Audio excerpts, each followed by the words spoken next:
마태복음 5장 13절에서 16절 같이 한번 읽어볼까요? 예, 마태복음 5장 13절에서 16절입니다. 예, 읽겠습니다. 시작. 너희는 세상의 소금이니 소금이 만일 그 맛을 잃으면 무엇으로 짜게 하리요. 후에는 아무 쓸데없어 다만 바닥에 버려져 사람에게 밟힐 뿐이니라. 너희는 세상의 빛이라 산 위에 있는 동네가 숨겨지지 못할 것이요. 사람이 등불을 켜서 말 아래에 두지 아니하고 등경 위에 두나니 이러므로 집안 모든 사람에게 비치느니라. 이같이 너희 빛이 사람 앞에 비치게 하여 그도 너희 착한 행실을 보고 하늘에 계신 너희 아버지께 영광을 돌리게 하라. 예, 우리가 그 전에 산상 설교 첫 본문이 팔복에 대한 말씀이었어요. 그래서 팔복은 그리스도인이 추구해야 될 복이 무엇인가에 대한 말씀이었고, 바로 이어서 나오는 세상의 소금과 빛에 대한 말씀은 뭐냐면 사회적 책임, 그리스도인으로서 어떻게 살아가야 하나라고 했을 때 우리가 이 땅에서 사회적 책임에 대한 말씀입니다. 그래서 연결되어 있는데요. 팔복은 그리스도인으로 예수님의 성품을 닮아가야 하는 것을 보여주고, 세상의 소금과 빛은 세상을 향한 그리스도인의 영향력에 대해서 말씀하는 거예요. 그러니까 세상을 우리가 이제 어떻게 살아가야 되느냐, 우리가 예수님을 닮아야 된다. 그러면 너희가 이제 그 성품을 가지고 세상 가운데 어떻게 살아가야 되냐 했을 때 소금과 빛에 대한, 그래서 영향력에 대한 말씀입니다. 저희가 영향력이라고 할 때 한번 생각해 볼 필요가 있어요. 어떻게 생각해 보냐면, 현재 기독교가 세상에 어떤 영향력을 주고 있나 돌아볼 필요가 있습니다. 분명히 예수님은 우리를 향해서 너희가 소금이다, 빛이다 라고 말씀하셨는데, 과연 우리 믿는 사람들이, 그리스도인들이 세상에 어떤 영향을 주고 있나. 한국에서 가장 많은 사람이 믿는 종교가 기독교가 되었어요. 지금까지는 불교였는데 2015년 그 종교 전체 총 인구조사, 주택조사에서 처음으로 기독교가 한국 사회에서 가장 많이 믿는 종교가 되었습니다.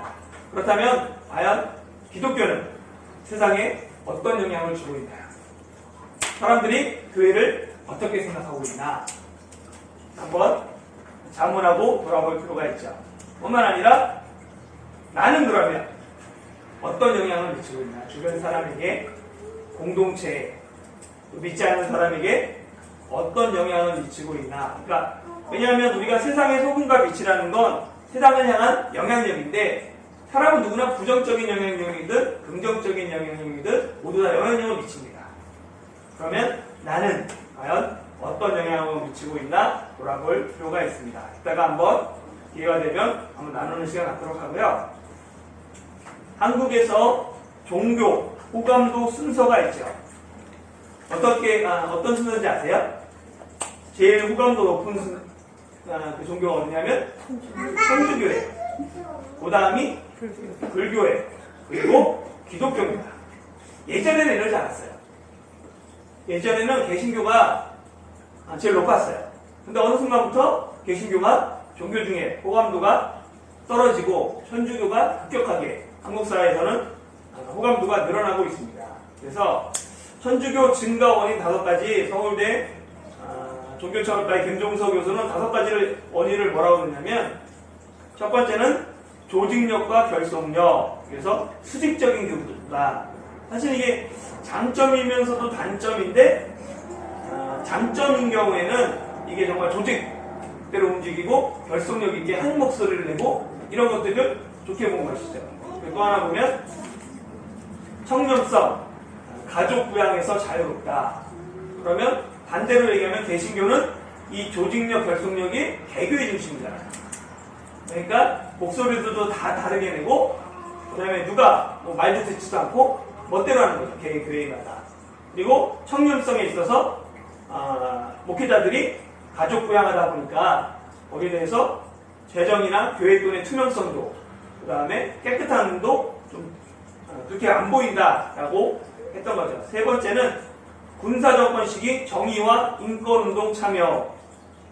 천주교에는 정의사회 연단이 있죠. 그래서 명동성당 이게 뭐냐면 명동성당에 대부분 예전에 데모하다가 그러면 명동성당에 들어가고 그다음에 뭐 잡히려면 명동성당 가면 일단은 명동성당에 공권력이 투입되지 못했죠.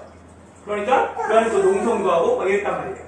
그런 게 나름대로 이 정의와 인권 운동을 적극적으로 한 것처럼 보이니까 이 지식인들이 좋아했던 거죠. 근데 교회는 어떻게 보면 정의와 인권에 반대하는 그런 영향들이 많은 것 같아요. 원래 그렇지 않은데 지금 보이는 형태는 정의와 인권에 반하는 모습을 많이 보인다는 거죠. 그리고 네 번째는 조상 제사의 유연성. 사실 이게 천주교에서도 큰 문제였거든요. 사실은 우리가 잘 모르고 있는데요. 천주교는 개신교보다 100년 전에 들어왔어요. 100년 전에 들어와서 엄청나게 많이 순교했습니다. 우리가 외국인 묘지가 있는 양화진 선교사 묘지로 많이 가는데 그 옆에 뭐가 있어요? 그 합정동 옆에 절두산이 있죠. 왜 절두산이라고 불러요? 거기서 수많은 사람들 목을 잘라서 죽였거든요. 누구 목을 잘랐는지 아세요? 천주교이죠. 그 사람들이 그래서 거기 천주교 성지잖아요. 절두산이. 그래서 성당이 있고 거기 많은 사람들이 그 순례처럼 하죠. 왜냐하면 조상 제사 때문에 그랬어요. 그런데 이게 나중에 제2 로마 바티칸 1963년 되면서 대대적으로 천주교가 개혁을 합니다. 그래서 그 전까지는 천주교 미사는 라틴어로 드려야 되는 거예요. 알아듣지 못하는 다 못 알아듣죠. 상관없었어요.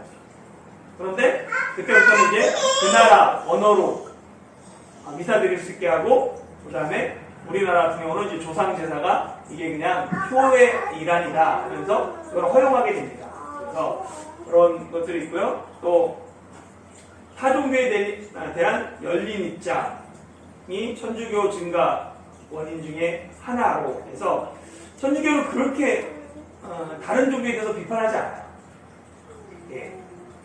부업 문제도 있고 다른 것도 있고 근데 그 개신교 입장에서는 그게 되게 이렇게 해서 잘못됐다라고 얘기를 하는 거죠. 그런데 사실은 다른 종교에 대해서 뭐라고 하는 것 자체가 일반 믿지 않는 사람들 입장에서는 되게 편협해 보이고 그 다음에 독단적으로 보이고 자기만을 위한 것처럼 보이는 거죠. 그러다 보니까 천주교가 그렇게 증가하고 호감도가 늘어나고 있다라고 분석을 했어요. 근데 이 5가지를 통해서 교회는 어떤가 돌아볼 필요가 있는 거죠. 그러니까 물론 교회도 교회 안에서 다 얘기할 수 있어요. 변명도 할 수 있고 다 오히려 교회가 잘하고 있다는 얘기할 수 있어요. 그런데 이거는 믿지 않는 사람들 대상으로 호감도를 따지는 거기 때문에 그들의 입장에서는 개신교가 그렇게 좀 호감도가 높은 종교가 아니게 되는 것이죠. 그래서 그렇게 되어 있는데 우리가 세상에 소금과 빛이 되어야 한다 하는 것들을 통해서 세상에 어떤 영향력을 미쳐야 되는가 한번 살펴보겠습니다. 소금의 역할 3가지가 있습니다. 한번 소금의 역할 뭐가 있죠? 여러분들이 생각하는 소금의 역할은? 부패 방지. 사실은 소금의 역할하면 부패 방지 먼저 얘기하는 사람이 없어요. 이게 맛부터 얘기하죠. 맛은 원래 3가지만 있는데 첫 번째가 뭐냐면 구별함, 성결하게 함이 있습니다. 그래서 출애굽기 30장 35절 한번 그걸 찾아서 들려주시겠어요? 출애굽기 30장 35절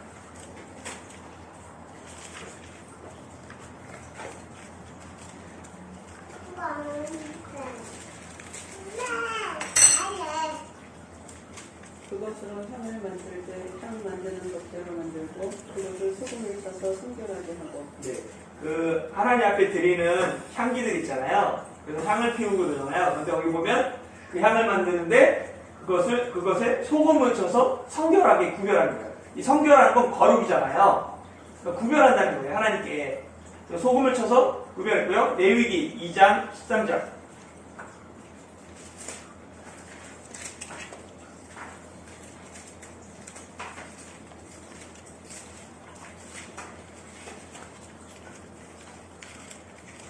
내 모든 수제물에 소금을 치라. 내 하나님의 언약의 소금을 내 수제에 빼지 못할지니 내 모든 예물에 소금을 드렸습니다. 예, 그 동물을 제사 드리는 제사가 있고 곡식을 드리는 제사가 있잖아요. 그러니까 소제라고 하죠. 곡식을 드리는 그 소제에는 반드시 뭐를 쳐야 되겠어요? 소금을 쳤어요. 왜냐하면 다른 것과 구별하기 위해서 이거 하나님께 드리는 것이다. 성결하게 구별하기 위해서 소금을 쳤습니다. 디모데후서 신약성경 디모데후서 2장 20절 21절 한번 또 읽어주세요. 큰 집에는 금 그릇과 은 그릇뿐 아니라 나무 그릇과 질 그릇도 있어 귀하게 쓰는 것도 있고 천하게 쓰는 것도 있나니 그러므로 누구든지 이런 것에서 자기를 깨끗하게 하면 귀에 쓰는 그릇이 되어 거룩하고 주인의 쓰심에 합당하며 모든 선한 일에 준비함이 되리라. 네, 여기에 보면 여러 가지 그릇들이 있는데 누구든지 깨끗하게 하고 그러면 구별한다는 거거든요.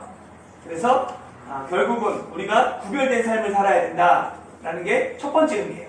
그러니까 소금이라고 뭐냐고 했을 때 우리가 그리스도인이 세상과 다른 것과 구별된 삶, 하나님 앞에 거룩하게 구별된 삶을 살아 성결한 삶을 살아야 된다라는 것이 소금의 역할 첫 번째인 거죠. 두 번째는 부패 방지가 있습니다. 그래서 민수기 18장 19절에 보면 소금 언약이다라고 얘기를 해요. 하나님과 맺은 소금 언약이다라고 하는데 그게 뭐냐면 언약이라는 게 뭐예요? 하나님과 맺은 약속이잖아요. 이 약속이 변하지 않는다라는 것을 강조하기 위해서 영원한 언약이다라고 강조해서 그것을 소금 언약이라고 말하는 거예요. 그러니까 이게 변하지 않는다는 의미가 있는 거죠. 그래서 부패 방지한다라는 의미가 있습니다. 그래서 우리가 어떤 역할을 해야 되냐면 하나님께서 12지파에게 기업을 주잖아요. 그런데 그 기업을 주시는데 레위 지파에게 기업을 주지 않습니다. 그리고 요셉 지파 두 지파를 해서 주목을 주고 레위 지파한테 안 주는데 레위 지파한테 뭐를 줬어요? 기업으로? 잘 모르시죠 여러분들은? 보면 12지파 48성읍에 흩어져 살라고 했어요. 도피성도 있고 그 다음에 여러 가지 그 성에 흩어져 사는 거예요. 흩어져서 뭐예요? 레위인은 하나님이잖아요. 레위인은 나를 위해 구별해라.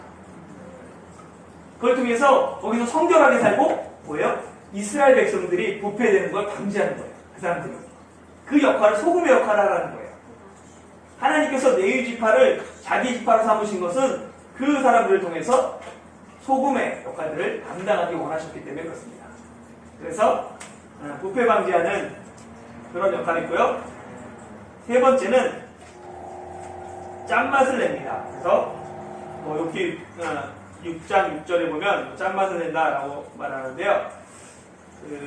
기독교인이 내야 될 짠맛은 뭐냐면 짠돌이 막 이런 게 아니라 뭐냐면 복음의 맛이라는 거예요. 그러니까 오직 성경, 오직 그리스도, 오직 은혜, 오직 믿음, 오직 하나님께 영광. 이게 다서도 파이브 필라라고 그러는데요. 오직 성경, 오직 그리스도, 오직 은혜, 오직 믿음, 오직 하나님께 영광. 이게 종교개혁자들이 적어놨던 5가지 오직인데요. 그리스도인이 내야 될, 기독교가 내야 될, 개신교회가 내야 될 맛이 이거예요. 그러니까 개신교가 세상으로부터 우리가 호감을 얻는 것 뭐냐면 오직 성경대로 안 살기 때문에 그래요. 오직 그리스도만 자랑하지 않기 때문에 그래요. 오직 은혜만 구하지 않기 때문에 그래요. 그러니까 오직 믿음으로 살지 않고 오직 하나님께 영광된 삶을 안 살기 때문에 세상으로부터 마시는 소금처럼 땅에 밟혀 버림받는다라는 것이죠. 그렇기 때문에 결국은 우리가 이 5가지 역할을 통하여서 우리가 세상에 영향력을 줘야 되고요. 또 빛의 역할도 3가지로 살펴보겠습니다. 빛하면 어떤 역할을 하죠? 네? 네, 어둠을 밝히죠. 3가지니까 또 어떤 역할을 할까요? 네, 따뜻함. 첫 번째는 어둠을 밝힙니다. 그래서 흑암 같은 깊은 어둠 속에서 빛이 있으라 하면서 창조가 시작되죠. 그게 창조의 빛, 어둠을 밝히는 창조의 빛이고, 두 번째는 열기가 있습니다. 온기가 있어요. 그렇지. 빛이 있었기 때문에 셋째 날 식물들이 자랄 수 있었던 거예요. 해, 달, 별은 넷째 날 지음을 받지만 처음부터 빛이 있었기 때문에 온기, 열기가 있었기 때문에 그걸 통해서 생명이 자라나는 거죠. 기독교인이 밝혀야 될 빛이 사랑의 빛, 생명의 빛입니다. 세 번째는 빛이 무슨 역할을 하냐면 소독 작용을 합니다. 소독 역할을 해요. 그래서 뭐 약간 곰팡이 쓴거나 아니면 막 눅눅한 냄새라고 그러면 빛에다 말리잖아요. 그러니까 옷 같은 것도 빛에다 말리면 소독되는 세균도 있는 거죠. 그러니까 치유하고 회복하는 역할을 하게 됩니다. 이게 바로 빛의 소독 역할이에요. 그래서 이 세 가지 빛의 역할이 있는데요. 말씀해보면 산 위에 있는 동네가 숨기지 못한다라고 이야기합니다. 결국 빛이 있으면 빛으로 말미암아 모든 것들이 밝히 드러나게 됩니다. 그러니까 산 위에 있는 동네가 숨기지 못한다는 것은 결국은 세상이 그리스도인을 주목해 본다는 거예요. 어떻게 생각하는지, 어떻게 살아가는지, 어떻게 판단하는지, 어떻게 말하는지, 어떻게 행동하는지. 그래서 결국은 그리스도인은 빛의 자녀로 빛의 열매가 나타나게 됩니다. 그게 5장 16절 말씀이죠. 빛의 열매, 그리고 빛의 자녀를 5장 16절은 너희 착한 행실을 보고 라고 얘기하고 있습니다. 그리고 에베소서 5장 8절에서 9절 한번 또 찾아볼게요.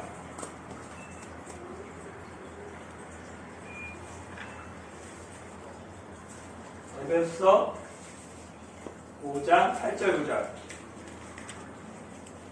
너희가 전에는 어두운더니 이제는 주 안에서 빛이다. 빛의 자녀들처럼 행하라. 빛의 열매는 모든 착함과 의로움과 진실함에 있습니다. 네, 이제는 우리가 빛의 자녀들입니다. 그래서 빛의 열매가 뭐예요? 모든 착함과 의로움과 진실함에 있다라고 얘기하고 있습니다. 그러니까 빛의 열매가 나타나야 되는데 그 열매는 착함과 의로움과 진실함입니다. 마태복음도 착한 행실이라고 말하죠. 디도서 1장 16절 볼까요?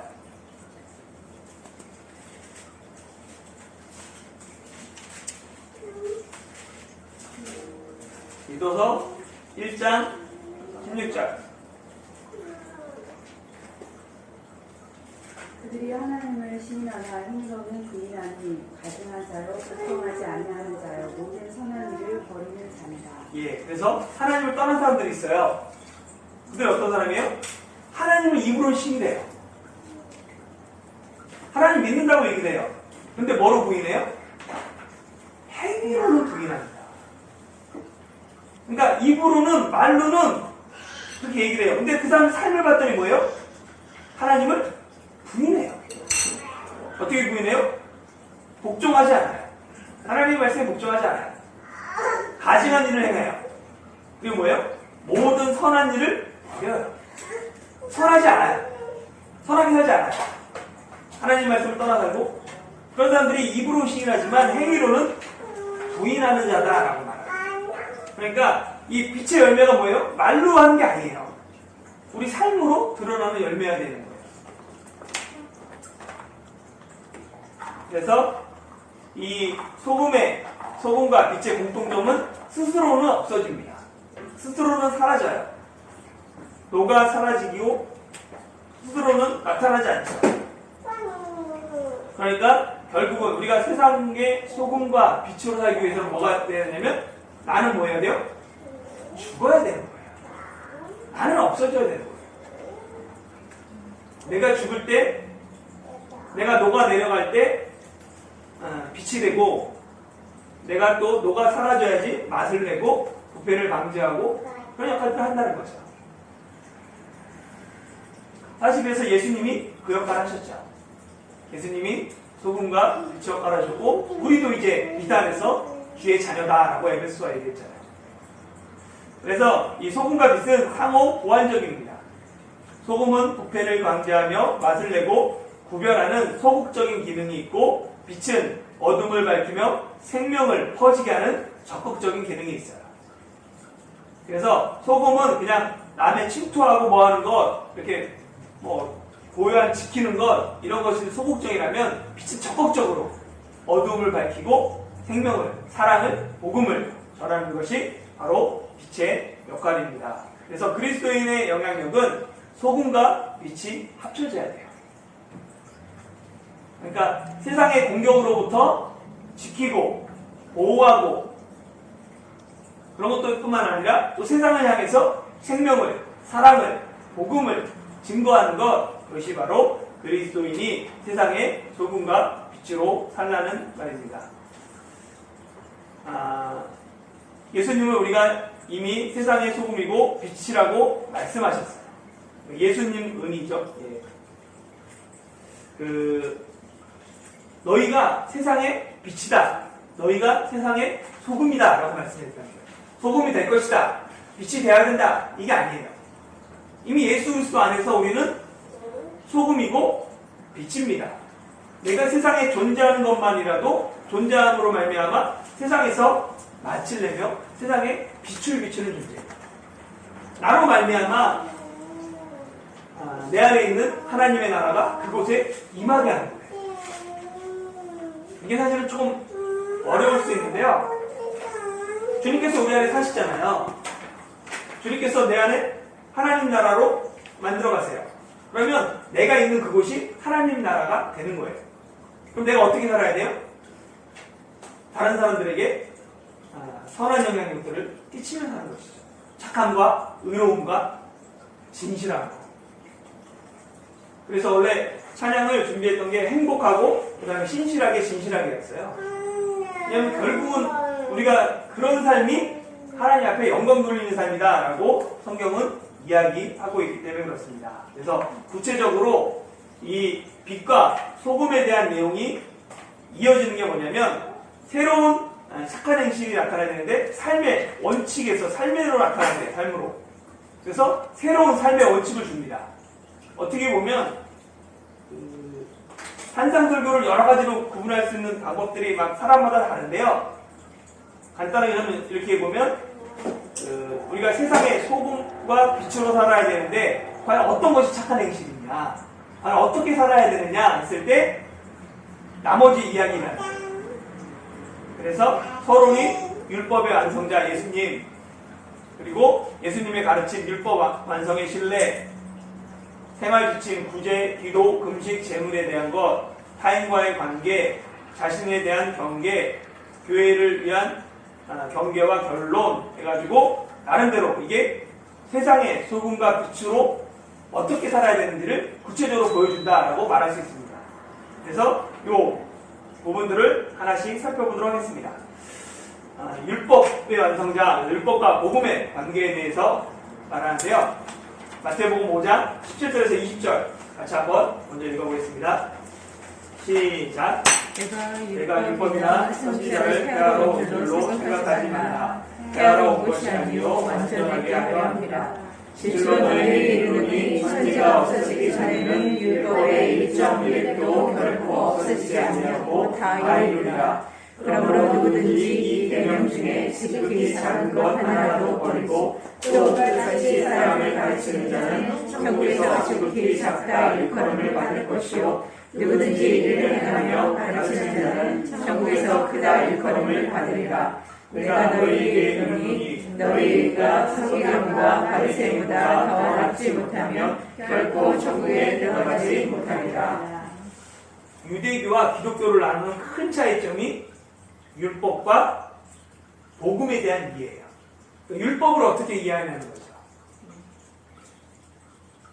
유대인들은 어떤 사람이 복이 있다라고 말하냐면 한 가지. 유대인에게서 복이 있는 사람은 한 가지입니다. 어떤 사람인지 아세요? 율법을 지키는 자가 복이 있어요. 그런데 예수님 뭐라 그래요? 심령이 가난한 자가 복이 있다. 애통하는 자가 복이 있다. 온유한 자가 복이 있다. 이렇게 말씀하세요. 그러니까 유대인들이 충격을 받는 거죠. 아니 율법을 지키는 자가 복이 있는데 어떻게 가난한 사람이 복이 있고 온유한 자가 복이 있고 핍박받는 사람이 복이 있다고 말하지? 그러니까 예수님은 율법과 선지자를 폐하러 왔나? 라는 의문이 들었던 거죠. 그리고 그렇게 공격도 했어요. 예수님에 대해서. 그래서 율법이나 선지자를 폐하러 온다는 것은 몇 번 말씀드렸는데 아직 구약 성경이 정경화되기 전입니다. 그러니까 율법, 모세오경이나 선지자들의 글들, 그러니까 구약 성경인 거예요. 그러니까 하나님의 말씀을 폐하러 오셨나? 라는 의문이 들죠. 그때 예수님은 뭐라고 하시냐면 내가 율법이나 선지자를 폐하러 온 것이 아니라 완전하게 하려 오셨다라고 말합니다. 그러니까 구약에 있는 그 말씀들, 그 성경을 성취하기 위해서, 완성시키기 위해서 오셨다라고 예수님께서 말씀하셨어요. 그 율법과 복음에 대한 잘못된 두 극단적인 이해가 있습니다. 이게 많은 사람들이 이렇게 생각하는데요. 첫 번째는 뭐냐면 율법은 뭐라고 생각해요? 선이고, 그러니까 복음은 선이고 율법은 악하다 라는 생각이 가진 사람들이 있어요. 그래서 예전부터 성경을 신약 성경만 인정했던, 맨 처음에 초대교회 이단이 신약 성경만 인정하라고 했어요. 구약은 이렇게 공의 하나님, 막 무서운 하나님, 살인하고 그런 하나님, 예수님이 온전한 신이야, 이런 생각을 가졌던 사람들이 있습니다. 그래서 복음은 선하지만 율법은 악하다라는 극단적인 생각은 잘못된 것이고요. 또 하나의 잘못된 생각은 뭐냐면 율법을 행해야 구원을 받는다라는 생각을 가진 사람들이 있었죠. 그래서 율법을 해야지 구원을 받아. 그래서 초대교회에서도 이제 이방인들이 복음을 받아들이니까 예루살렘 교회에서 문제가 생겼죠. 뭐예요? 이방인도 할례를 받아야 된다. 율법을 지켜야 된다. 그래서 그것 때문에 예루살렘에서 모여서 회의를 하고 다툼을 했는데 그 결과 이방인은 할례를 받지 않아도 된다. 율법은 우리에게 주신 것이다. 라고 그때 그 사람들이 결정을 내렸어요. 제일 처음에 교회 회의가. 그런데 지금도 율법을 행해야 구원을 받는다라고 주장하는 사람들이 있긴 있어요. 이것에 대한 그래서 율법과 복음에 대한 이해가 필요한데요. 율법은 사실은 법입니다. 율법이라는 건 사실 법으로 지어준 거예요. 그래서 법은 옳고 그름, 시비를 알려주는 거예요. 무엇이 옳고 무엇이 잘못됐는지. 율법은 다 뭐뭐 하라와 하지 말라로 나뉩니다. 그래서 십계명 같은 게 대표적인 율법이죠. 그래서 뭐 하지 말라와 하라가 있죠. 그런데 보면 율법은 내 힘으로 이것들을 온전히 지킬 수 있느냐 했을 때 불가능하다는 거예요. 율법은 내 힘으로는 내 죄의 문제를 해결할 수 없다라는 것을 알려줘요. 그게 율법의 역할입니다. 율법의 역할은 뭐냐면 내가 죄인이구나라는 걸 깨닫는 거예요. 내가 율법대로 다 살려고 했는데 그게 아니구나라는 것을 알려주는 거죠. 나는 그럴 수 없구나. 누군가가 필요하다라는 것을 깨닫게 합니다. 그래서 나는 구원이 필요해. 나를 구원해줄 사람이 필요해. 나는 여기서 구원받을 만한 존재가 아니야 라는 것들을 깨닫게 해주면서 그것들을 구원자를 찾게 하는 역할이 율법의 역할입니다. 그래서 율법에 보면 구약 성경을 보면 구약은 신약의 그리스도를 찾게 하는 미리 보여주는 모형이다, 예표다 라고 얘기하고 있죠.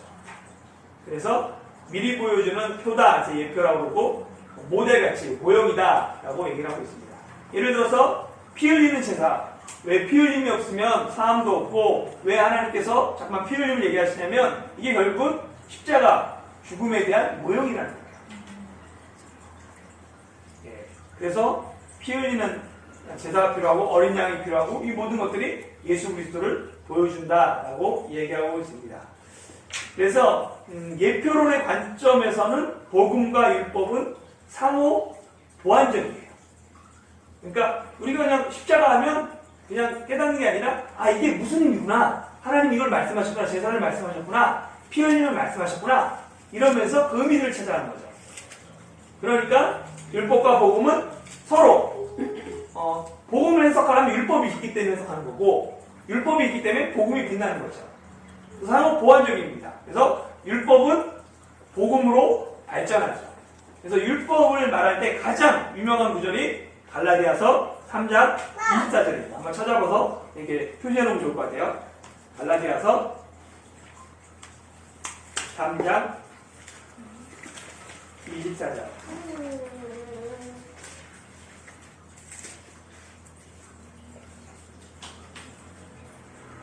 이거 읽어주세요.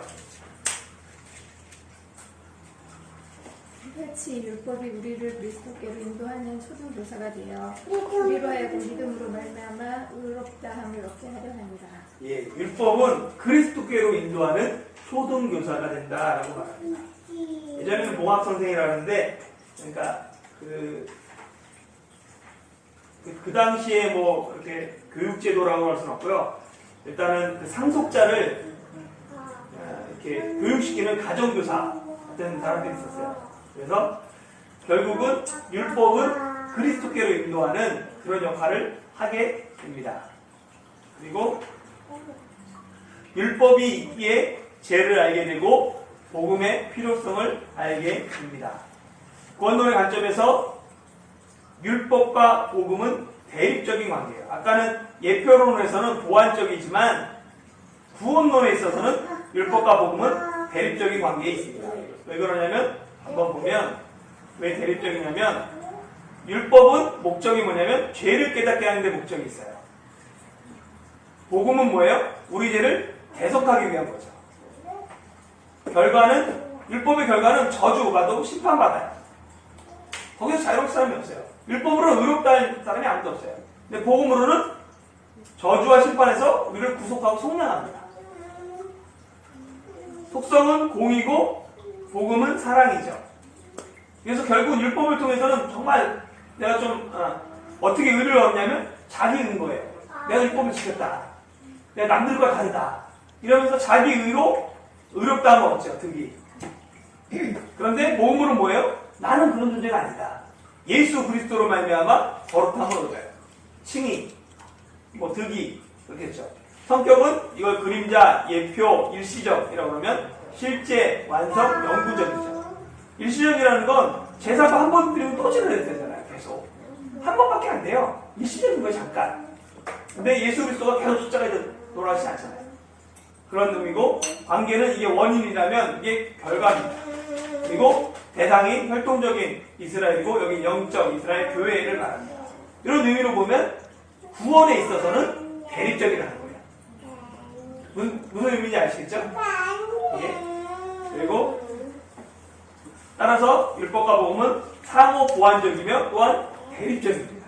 근데 이것만 강조하면 뭐가 돼요? 대립적이라면 율법은 필요 없다. 이게 되는 거죠. 그리고 이게 상호 보완적이면 야, 너 복음하려면, 그러니까 너 구원 받으려면 율법을 지켜야 돼. 이게 되는 거죠.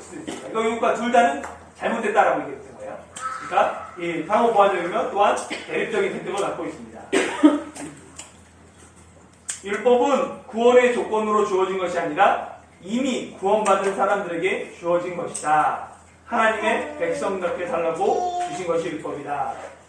저는 율법과 복음을 이해하는데 가장 중요한 게 항상 이거라고 생각해요. 율법은 구원받으라고 주는 게 아니에요. 이미 구원받은 사람에게 준 게 율법입니다. 그러니까 이걸 지키면 내가 널 구원하겠다가 아니라 구원받았기 때문에 뭐예요? 이렇게 살아야 된다라고 준 게 율법이라는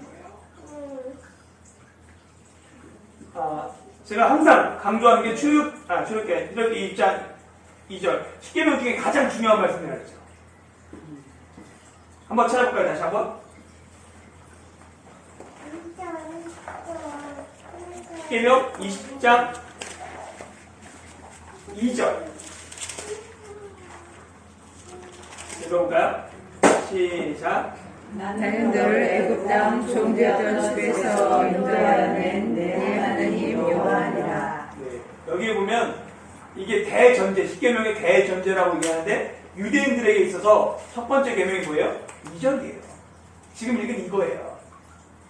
나는 너를 애굽 땅 종되었던 집에서 건져하는 인도하여 낸 하나님 여호와다. 이게 1계명입니다. 유대인들에게.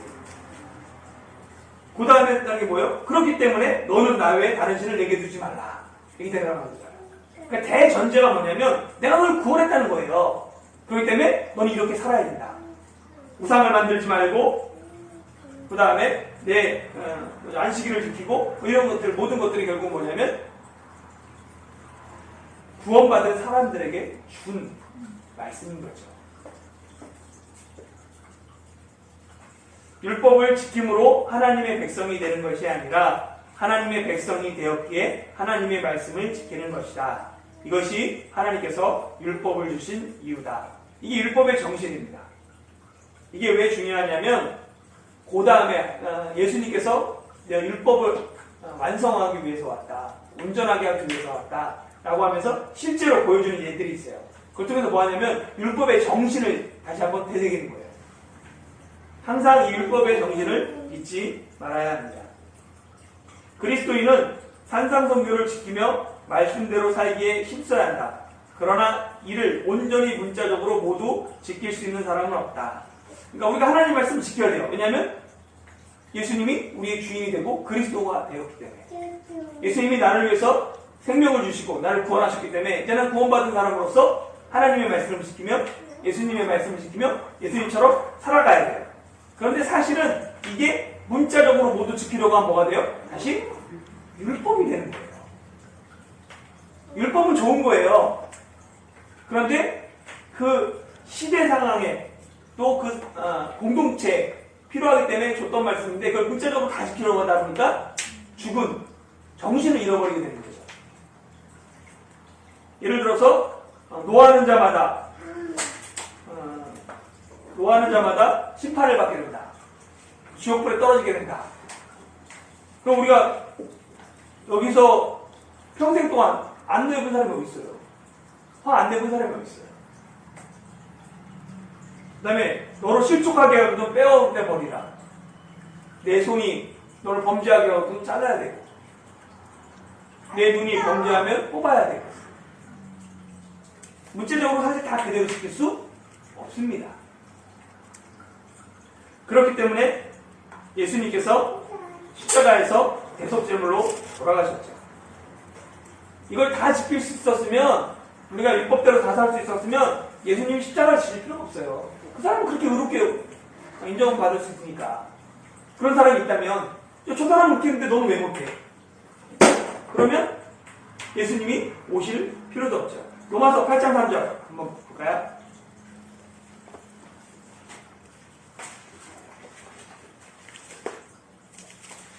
로마서 8장 3절 여기가 읽어주시겠어요? 이거 여기 나오는 구절들은 계속 다 이렇게 체크해 놓으시면 나중에 반복됩니다. 계속 성경을 보다 보면 들어와요. 율법이 육신으로 말미암아 연약하여 할 수 없는 그것을 하나님이 하시나니 곧 죄로 말미암아 자기 아들을 죄 있는 육신의 모양으로 보내어 육신의 죄를 정하사. 예, 여기 보면 율법이 육신으로 말미암아 우리 연약하기 때문에 율법을 다 지키지 못해요. 어떤 사람도 할 수 없어요. 그러나 그것을 누가 해요? 하나님은 하세요.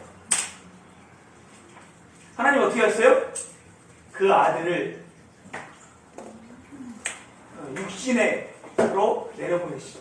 육신으로 보내셔서 죄를 정하게 하는 거예요. 그것이 바로 복음이죠. 그것이 바로 예수 그리스도의 십자가의 일입니다. 그래서 복음은 율법을 통해 완전하게 된다. 율법은 요한복음 8장에 음양 중에 잡힌 여자를 돌로 쳐 죽일 것을 면하는다. 신명기 22장에 보면 음행한 사람은 돌로 쳐 죽인다라고 얘기를 하죠. 이에 예수님은 뭐라고 하냐면 한번 요한복음 8장 찾아볼까요? 요한복음 8장 이 말씀은 또 나중에도 나오는데요.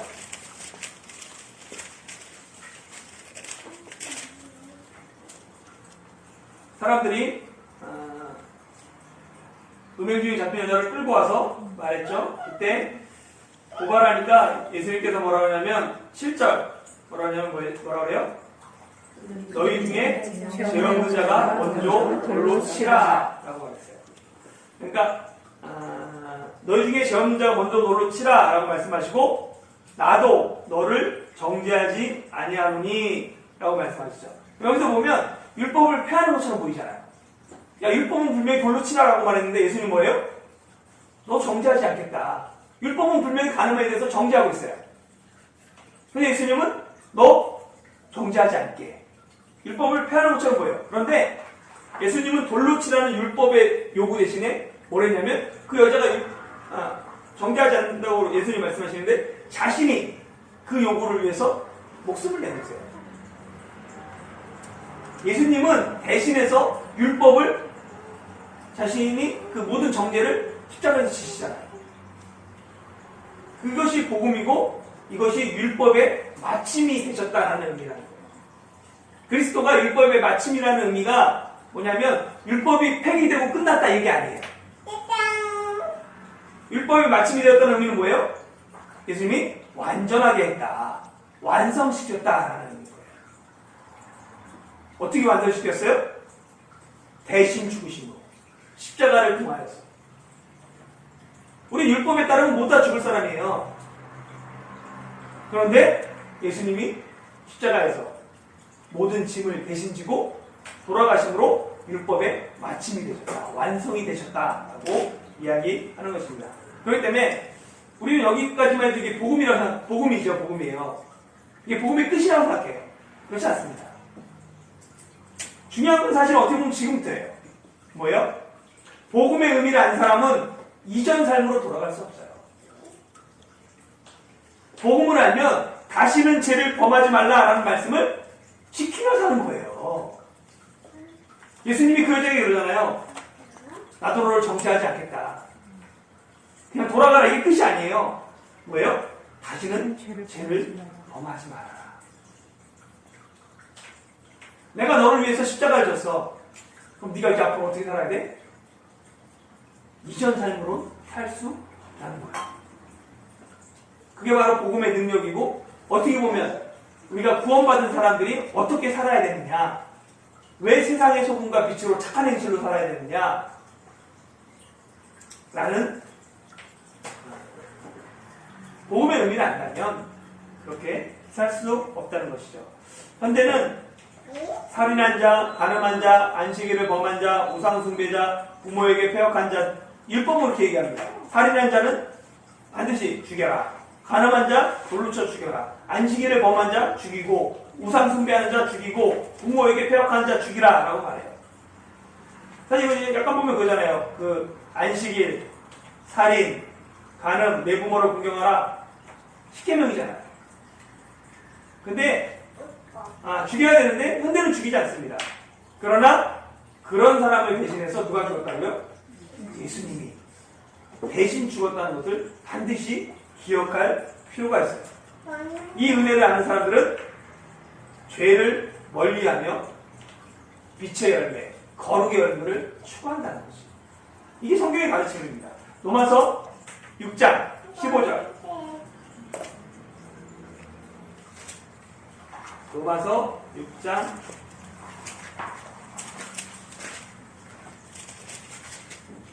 15절. 누가 읽어볼까요? 그런즉 어찌하리요 우리가 법 아래에 있지 아니하고 은혜 아래에 있으니 죄를 지으리요 그럴 수 없느니라.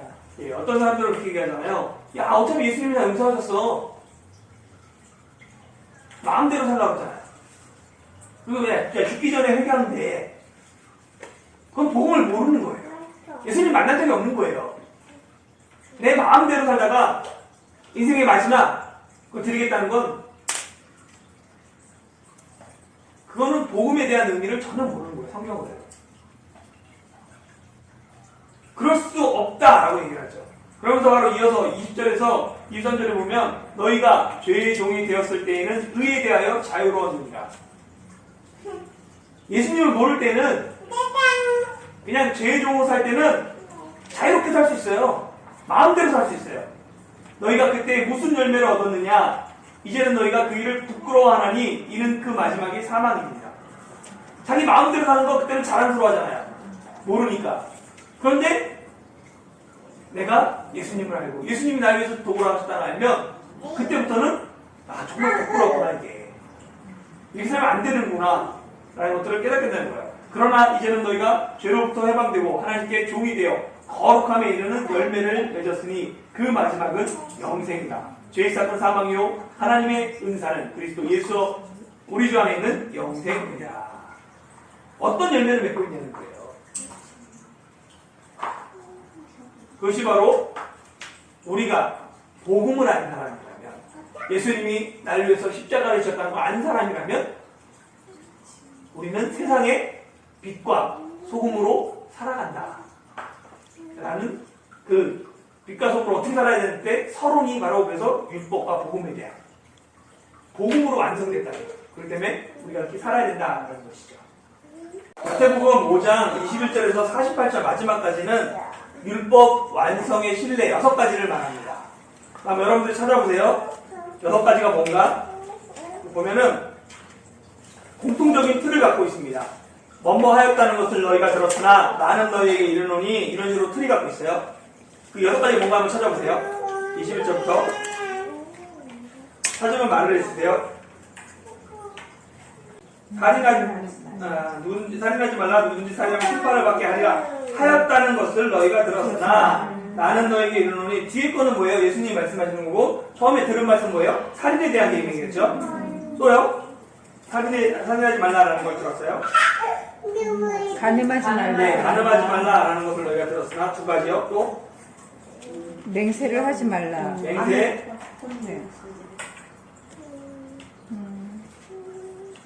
또 네, 이혼 증서를 줄 것이라 하였으나 나는 너에게 이르노니. 이혼에 대한 것.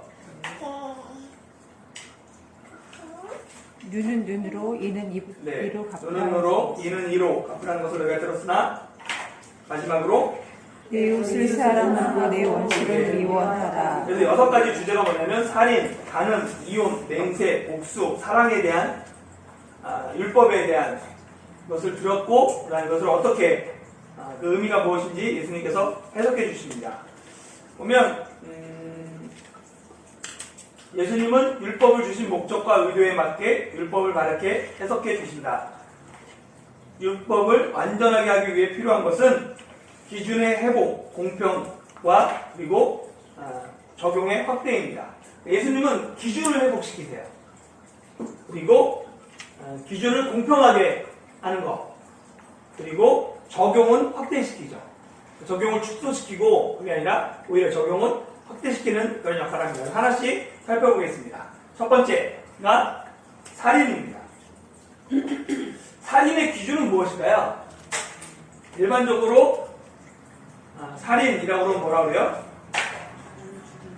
네, 사람을 죽이는 것, 다른 사람의 생명을 빼앗는 것, 해치는 것, 그런 거 살인이라고 그러죠. 그런데 예수님의 기준은 뭐냐면 구체적인 행동의 결과를 우리는 살인이라고 해요. 그런데 예수님이 강조하시는 건 행동이 나타나기 전에 내면의 동기, 마음, 이거를 더 중시하신다는 거예요. 그래서 당시 가르침이 어땠냐면, 당시 가르침은 살인하지 말라, 살인하면 심판을 받게 되리라 라는 가르침이 있었습니다. 심판은 지방법원의 재판을 가르치죠. 그러니까 보면 십계명 율법은 뭐라고 그래요? 살인하지 말라라고 말하죠. 그리고 살인한 자는 반드시 죽이라라고 율법은 얘기합니다. 그러나 혹시 모를 실수를 방지하기 위해서 재판의 방법은 제시해요. 이게 뭐냐면 민수기 35장 30절, 출애굽기 21장 12절에서 14절 한번 찾아볼까요?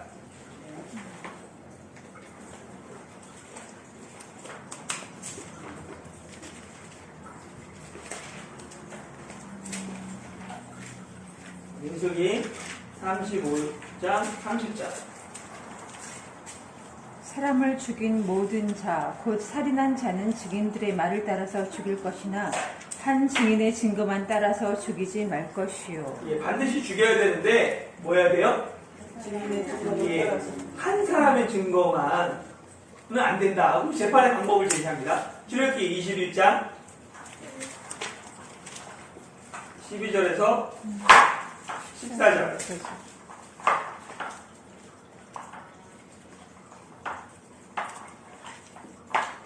그것도 읽어주세요. 사람을 쳐 죽인 자는 반드시 죽일 것이나 만일 사람이 고의적으로 한 것이 아니라 나 하나님이 사람을 그의 손에 넘긴 것이며 내가 그를 위하여 한 곳을 정하리니 그 사람이 그리로 도망할 것이며 사람이 그의 이웃을 고의로 죽였으며 너는 그를 내 재단에서라도 잡아내려 죽이지니라. 예, 사람을 죽이면 반드시 죽여야 돼요. 근데 고의로 하지 않고 실수로 한 것이면 도피성 정해서 그것으로 피할 수 있어요. 근데 고의로 한 것이면 도피성이 아니라 하나님께 예배드리는 상황에서도 잡아 죽이라는 거예요. 그러니까 하여튼 뭐 재판의 방법을 제시했습니다. 그런데 살인하지 말라는 절대적인 개념이에요. 근데 이 재판의 방법이 합쳐지면서 뭐가 됐냐면 살인하지 말라, 누구든지 살인하면 심판을 받게 된다가 붙여진 거예요. 재판을 받게 된다는 것이죠. 그러니까 원래는 살인하지 말아야 돼요. 근데 어쩔 수 없이 만약에 억울한 일이 발생하지 않으면 안 되니까 재판의 방법을 뒀어요. 근데 이게 두 개가 합쳐지면서 뭐냐면 사람들의 강조점이 어디냐면 살인해도 재판만 잘 받으면 그냥 죄가 안 되는 것처럼 되는 거예요. 그러니까 강조점이 원래 율법의 강조는 살인하지 말라는 거예요. 혹 실수거나 혹 억울한 일로 대신 억울하게 그 살인죄로 죽을 수도 있으니까 그걸 방지하라는 거죠. 근데 이게 시간이 흐르면서 관심이 재판에 옮겨집니다. 살인이 아니라. 살인할 수 있어요. 그런데 증거로 무죄 받으면 괜찮다는 거예요. 그러니까 이 법의 한계인 거죠. 분명히 저 사람이니까 심증은 가. 근데 증거가 없어.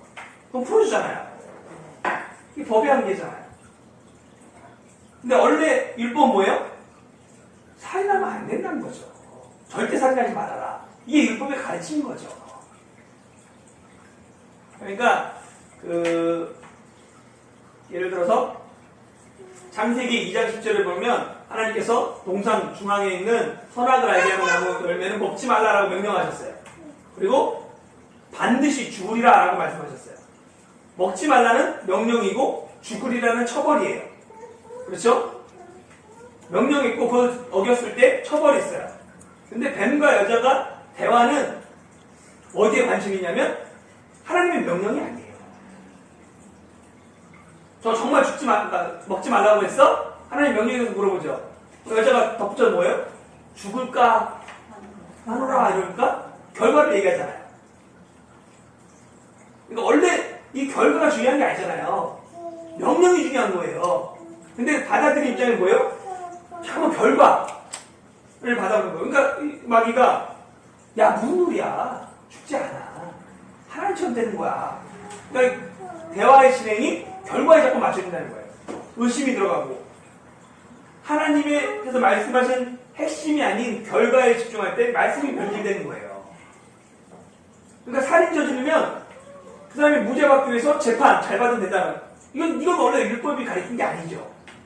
율법의 원래 의미가 아닙니다. 이런 경우가 많이 있어요. 주일 성수 왜 합니까?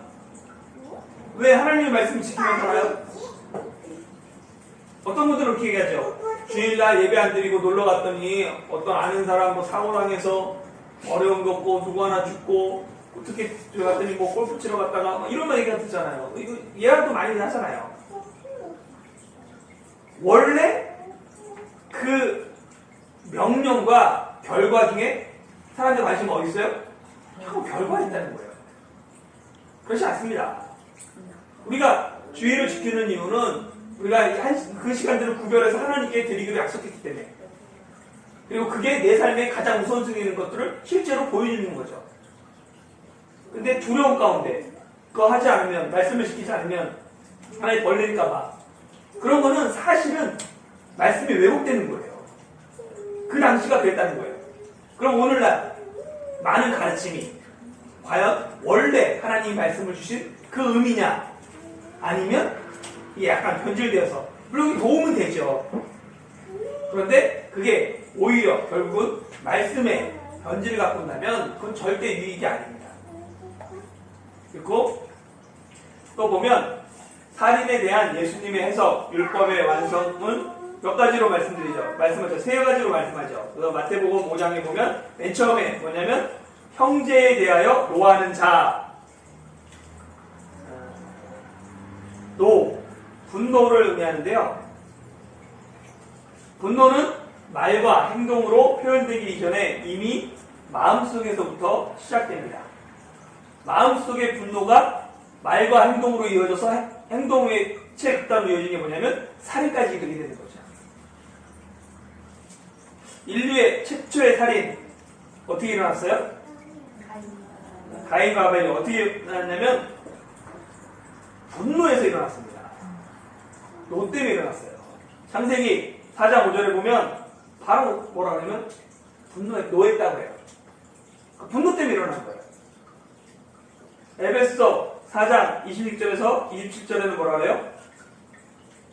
그 불을 내어도 해가 지기 전에 분내지 말라라고 얘기하죠.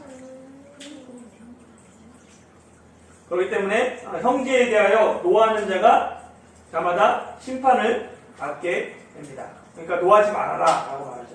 왜냐하면 그게 마음에서 표현되는 거기 때문에 그렇습니다. 그리고 또 두 번째는 형제에 대해서 뭐 하지 말라고요? 나가라 하는 자는 공회에 잡히게 되고 라고 말하죠. 나가라는 말은 시브리인의 욕설이라고 각주에 되어 있습니다. 그러니까 나가는 상대 인격을 무시할 때 사용하는 말이에요. 인격적으로 멸시한 것, 또 살인이라고 말하는 거죠. 그리고 세 번째는 미련한 놈이라고 하는 자마다 지옥불에 들어가게 된다라고 말합니다. 이 나가는 지적 수준이 부족한 사람에 대해 사용한다면 미련한 놈이라는 말은 추악한 놈이라는 뜻으로 인격과 마음이 매우 악한 상태를 지적하는 말입니다. 그러니까 뭐 지적 수준이 아니면 이렇게 뭐 신체적 장애가 있는 걸 넘어서 아주 그 인격을 그리고 또 되게 이렇게 짓밟는 그러한 말이었던 거예요. 근데 이 벌들이 점집법을 사용합니다. 보면 노가 욕이 되고 경멸되는 것처럼 맨 처음에 재판 받죠. 공회에 잡히죠. 지옥불에 던져지게 됩니다. 점점 더 강해지는 거죠. 그래서 그런 식으로 이게 되어 있는데요. 예수님은 가르치는 뭐냐면 살인의 기준을 마음으로 확대시킵니다. 실제적인 행동이 아니라. 예수님의 심판은 예수님이 정한 법에 따릅니다. 그러니까 주님께서 다시 오셔서 심판하시잖아요. 그때 심판의 기준이 뭐예요? 주님의 말씀이에요. 세상 법이 아닙니다. 그런 의미에서 예수님의 기준으로 볼 때 우리는 다 살인자가 되는 거죠. 형제에 대해서 노하고 그 다음에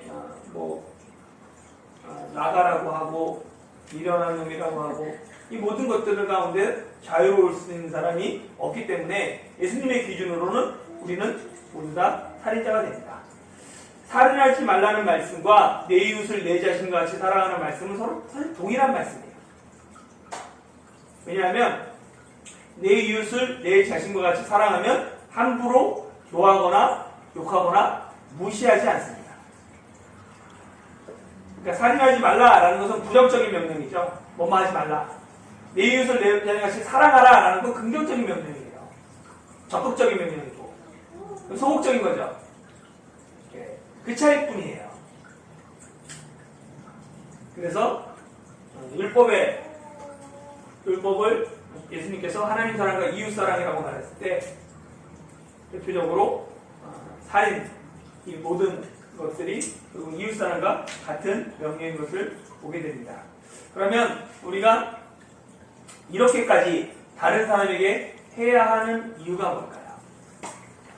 왜 형제에게 이렇게까지 우리가 그를 소중하게 여기고 귀하게 여기고 내 자신처럼 여겨야 되냐면 그 형제도 하나님의 형상으로 창조되었기 때문에 그렇습니다.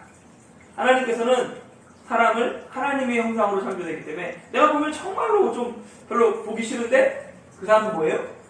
하나님의 형상으로 하나님이 지으신 피조물이기 때문에 우리가 다른 사람도 사랑해야 됩니다. 그리고 마태복음 5장 23절에서 26절에 보면 살인에 대한 두 가지 예화가 있어요. 첫 번째는 뭐냐면 형제와 먼저 화목한 후에 예물을 드리라 라고 말하고 있습니다. 그래서 여기 보면 원망 들을 만한 일이 생각나거든 이렇게 되어 있는데 원망 들을 만한 일이라는 것은 큰 잘못이 아니에요. 사소한 잘못이에요. 노하고 욕하고 무시하는 것. 율법에 따르면 처벌하지 않습니다. 율법은 노했다고 그 사람에게 곤장을 때려라 아니면 무슨 벌을 주라 이런 게 없어요. 욕했다고 그런 게 없어요. 구체적으로. 그러나 예수님의 기준에 따르면 살인한 자입니다. 그렇기 때문에 하나님께 예배드리기 전에 먼저 형제와 화목하고 예배를 드려야 한다는 거예요. 원망 들을 만한 일 별로 잘못한 거 없는 것 같지만 율법에 따라서 그건 죄도 아니에요. 그렇지만 하나님 앞에 예배드리기 전에 먼저 화목하라고 해요. 이는 뭐냐면 예배와 화목 어느 게 더 중요하냐는 문제가 아닙니다. 하나님과의 관계와 형제의 관계 이게 분리될 수 없어요. 하나님 사랑과 이웃 사랑 함께 돼요. 하나님 사랑과 이웃 사랑이 그래서 내가 하나님을 사랑한다고 하면서 이웃을 사랑하지 않으면 거짓말하는 자다라고 요한에서 4장 2절이 말하는 거잖아요. 그러니까 하나님 사랑과 이웃 사랑 같이 가기 때문에 야 예배가 더 소중해 아니 화목이 더 소중해 그건 잘못된 거예요. 둘 다 소중해요. 그리고 왜 이 형제 사랑이 깨지면 그게 하나님 사랑에도 영향을 미치고 하나님 사랑이 깨지면 형제 사랑에도 이웃 사랑에도 영향을 미칩니다. 그렇기 때문에 형제에게 원망만 들을 일이 생각나거든 먼저 가서 화해하는 게 필요한 거죠. 두 번째 예는 뭐냐면 고발하는 자와 화해하라 라고 말하고 있습니다. 그래서 우리 아까 이거 안 읽어봐서 그런데요. 너를 고발하는 자와 함께 길에 있을 때 급히 사과하라 라고 얘기하죠.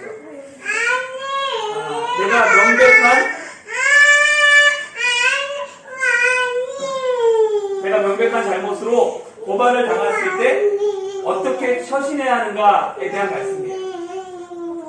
내가 분명히 잘못했어요. 그럼 뭐 해야 돼요? 화해하라는 거예요.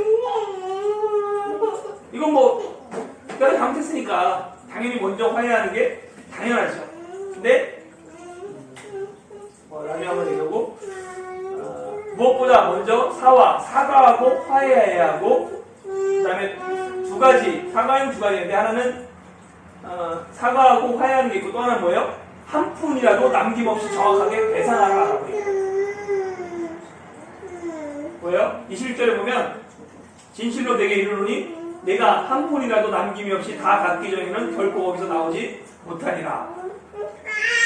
그러니까 결국은 우리가 화해한다는 건 뭐냐면 내가 잘못했어요. 금전적인 손해를 끼쳤어요. 그럼 뭐 해야 된다고요? 배상해야 되는 거예요. 그냥 말로 화해하는 게 아니에요. 그거는 정확하게 배상하는 것을 포함하고 있습니다. 문제는 뭐냐면 서로 잘못했을 때예요. 명백히 내가 잘못했으면 내가 당연히 사과하고 그 다음에 내가 배상하고 이게 맞아요. 근데 대부분 잘못은 이렇게 하는 경우도 있지만 대부분은 서로 애매하게 잘못하잖아요. 그때는 어떻게 해야 되냐면 결국은 먼저 사과하는 사람이 지혜롭고 성숙한 사람인 거예요. 대부분 서로 잘못하죠. 근데 사람은 우리는 이기적이어서 뭐예요? 먼저 사과 안 하잖아요. 그런데 사실은 그 사람이 지혜롭고 성숙한 사람입니다. 법으로 해결하면 결국은 피차 고발하면 둘 다 패하게 되는 것이죠. 그래서 고린도전서 6장 7절에서 10절에 보면 사도 바울이 세상 법정에 가지 말라라고 하면서 하는 말이 있어요. 왜냐하면 고린도전서 6장 7절에서 10절에 보면 너희가 피차 고발함으로 너희 가운데 이미 뚜렷한 허물이 있나니 피차 고발함으로 이미 허물이 누구나 있죠. 그러니까 서로 고발하는 거죠. 차라리 불의를 당하는 것이 낫지 아니하며 차라리 속는 것이 낫지 아니하냐. 너희는 불의를 행하고 속이는구나. 그는 너희 형제로다. 형제끼리 서로 고발하면 그 고발하기보다는 차라리 속으라고 얘기를 하죠. 그리고 불의한 자가 하나님 나라를 유업으로 받지 못할 줄을 알지 못하느냐. 그러니까 이게 뭐냐면 차라리 속는 것이 낫다고 그러면서 그 다음에 여기서 끝나면 끝난 게 아니에요. 뒷부분에 뭐냐면 불의한 자는 하나님 나라를 유업으로 받지 못해요. 그게 뭐냐면 속이는 자죠. 차라리 난 속아줘요. 근데 그 속이는 자는 뭐예요? 하나님 나라 들어가지 못해요. 10절에 보면 도적이나 탐욕을 부리는 자나 술 취하는 자나 모욕하는 자나 속여 빼앗는 자들은 하나님 나라를 유업으로 받지 못하리라 라고 얘기하잖아요. 그러니까 차라리 뭐예요? 속아주라는 거예요. 싸우지 말고. 왜냐하면 그 사람 천국에서 못 볼 사람이라는 거예요. 되게 무서운 말이잖아요.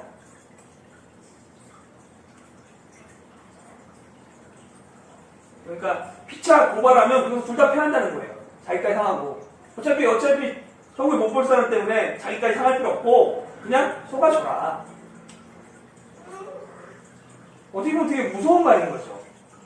이게 그 살인에 대한 첫 번째 가르침이고요. 두 번째 가르침은 간음에 대한 겁니다. 간음은 예수님 당시 예수님이 그 당시 시대를 음란하고 죄 많은 시대라고 했어요. 이 시대를 무엇에 비유할고 하면서 음란하고 죄 많은 시대라고 그러는데 이 말씀은 이방 하나님을 믿지 않는 사람들에게 한 말이 아니에요. 유대인들을 향해서 유대 사회를 보고 한 말입니다. 그러니까 뭐냐면 모든 사람이 하나님을 믿어요.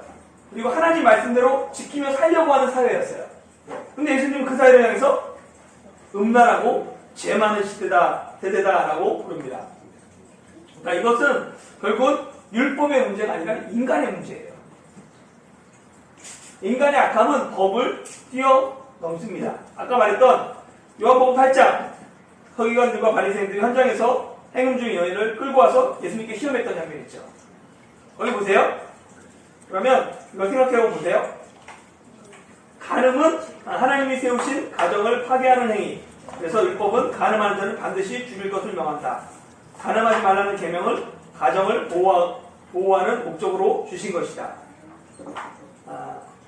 그 현장에서 이게군요. 이게 왜 이게 인간의 악함이 법을 뛰어넘냐면요. 이 요한복음 8장에 보면 현장에서 음행하는 여자 끌고 왔어요. 그런데 여자만 끌고 왔어요. 현장에서 잡혔는데 남자는 뭐예요? 풀어줬어요. 잡아오지 않았어요. 인간의 악함은 뭐예요? 간음을 누구만 지켜야 하는 문제라고 생각했어요? 여자만 지키는 문제라고 생각했어요. 남자는 그럴 수 있지. 턱도 두고. 옛날이나 지금이나. 그러니까 이게 원래 율법은 그렇게 주신 게 아니잖아요. 원래 율법은 뭐냐면 가늠한 남녀 둘 다 죽이게 돼 있어요. 근데 인간의 악함은 이 법을 뛰어넘어서 여자만 그때 적용했던 거예요. 그렇기 때문에 이게 문제는 결국은 이 세대가 음란하고 악한 세대인 거죠. 죄 많은 세대인 거죠. 왜냐하면 율법의 문제가 아니라 인간의 문제라니까. 그런데 예수님은 간음을 실제 행위가 아니라 마음의 음욕까지 확장시키고 있습니다. 그래서 간음에 대한 말씀 한번 읽어볼까요? 마태복음 5장 우리 예수님 말씀을 27절에서 30절까지인데요. 한번 읽어보고 보는 게 좀 더 명확할 것 같아요. 읽어보겠습니다. 시작. 두고 가슴하지 말라 하였던 것을 너희가 들었으나 나는 너희에게 이르노니 음욕을 품고 여자를 보는 자마다 마음에 이미 간음하였느니라. 만일 내 오른 눈이 너를 실족하게 하거늘 빼어내버리라. 내 백체 중 하나가 없어지고 온몸이 지옥에 던져지지 않는 것이 유익하며 또한 만일 내 오른손이 너를 실족하게 하거든 찢어내버리라. 내 백체 중 하나가 없어지고 온몸이 지옥에 던져지지 않는 것이 유익하니라. 예, 여기까지 읽었는데요. 보면 사람에게 음욕을 품게 하는 것 두 가지가 있습니다. 하나는 뭐냐면 시각적인 게 있어요. 남성들이 많이 그러는데 창세기 3장 6절에 보면 여자가 그 선악과를 알게 봤을 때 보암직하죠. 예, 시각적인 것들이 나타나고 삼손이 그 들릴라를 보았을 때 이렇게 유혹당이 되고 사무엘하 11장에 보면 다윗이 저녁에 한가한 중에 지붕에 올라가서 바세바가 모욕하는 걸 보았죠. 모든 것이 시각에서 봅니다. 디모데전서 이거 찾아볼까요? 2장 9절에서 10절.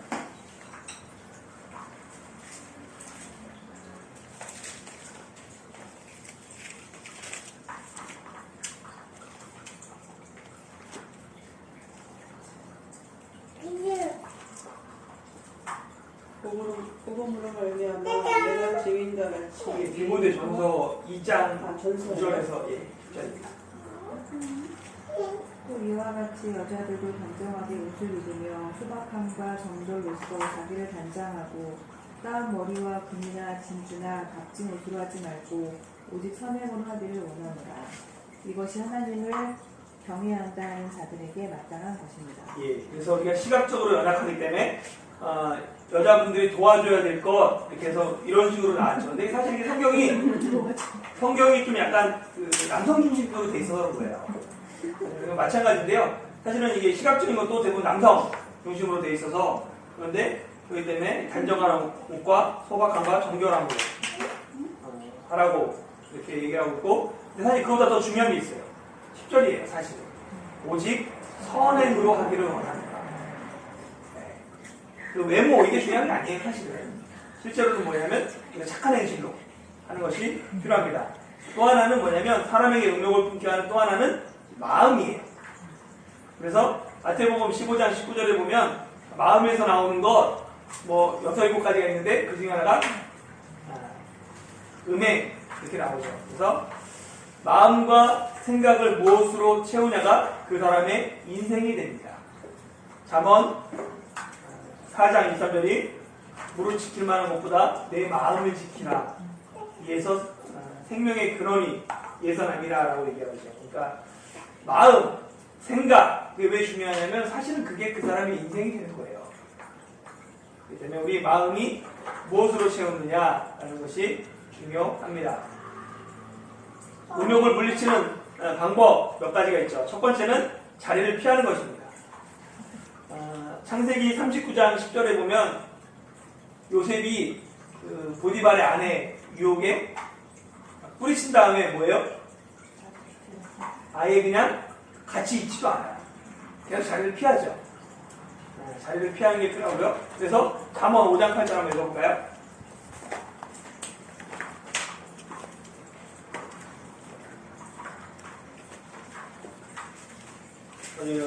음료에 대한 건데요. 잠언 5장 8절. 내 길을 그에게서 멀리하라. 그의 길 있는 도 가까이 가지 말라. 예, 이게 음료에 대한 거거든요. 그러니까 아예 음료로부터 멀리 하는 것. 그리고 그 집과 가까이 하지 않는 것. 이게 첫 번째 거입니다. 음행은 맞서 싸우는 게 아니에요. 음행은 그 자리를 피해야 됩니다.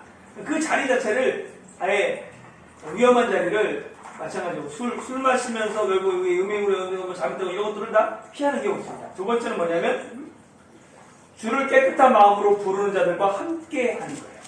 디모데 후서 2장 22절.